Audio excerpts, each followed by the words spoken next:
everyone, this is Reese and today is the Father's Day celebration. So pupunta kami ngayon sa beach resort para i-celebrate yung Father's Day para sa aking mga kapatid at sa aking butihing ama. Now we are here at Result Beach Resort dito lang sa May Oton. Medyo nahirapan lang kami sa parking area, buti na lang may nagpaparenta ng space or car park dito.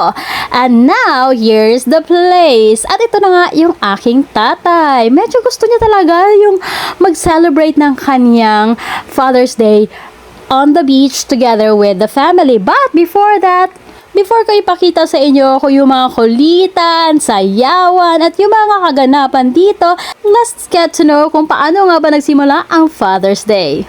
Alam nyo ba, hindi lang basta celebration ng Father's Day. May kwento pala ito kung paano nagsimula. Noong unang panahon, naisip ng isang babae na si Sonora Smart Todd na dapat magkaroon din ng special day para sa mga tatay.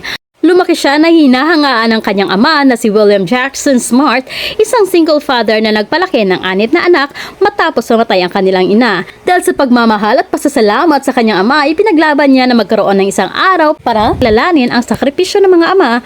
Noong June 19, 1910, unang ipinagdiwang ang Father's Day sa Spokane, Washington, USA.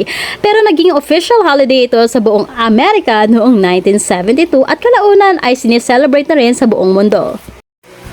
Going back nga dito sa aming handaan sa Father's Day celebration, maraming salamat sa kapatid ko sa pag-sponsor ng pagkain dito. So, Nong Bibi, maraming salamat. At ito pala yung aming munting handa. Medyo simple lang pero yung importante ay magkakasama. Hindi naman ilabay na ispaan ka, binibigtan ka, nabigay ispaan na lang. Kaya wala sa mga tagaan, dahil makukuha lang kayo maninoy mo na. Tadyos. Naway ko dala mo, biya ko ito. Biya ko ito, no?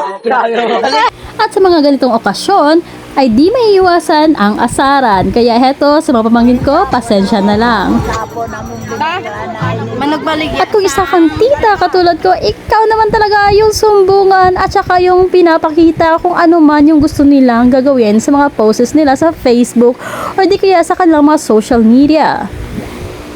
Medyo nakakainis man minsan pero sige na lang, hangaan na lang natin yung kanilang kagandahan. Oy, sa mga pamangkin ko, joke lang.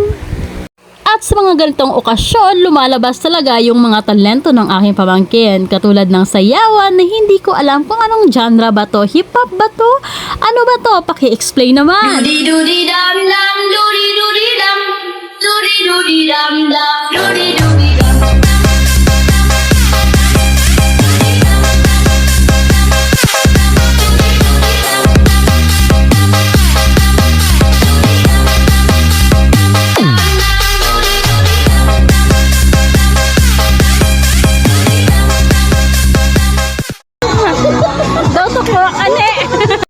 At sa isang katulad ko, ang ambag lang ay makikain. So ito na nga, yung meron tayong fishball dito na ginawa mismo ng aking bayaw at meron din siyang sauce. Ang sarap ng sauce niya.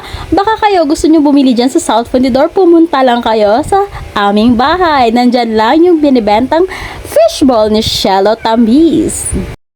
Kitang-kita naman na sobrang sarap at kami lahat ay nilalantakan na ang fishball na gawa niya. Kung ano pa inaantay nyo, umorder na kayo at bumili na kayo sa kanyang tindahan.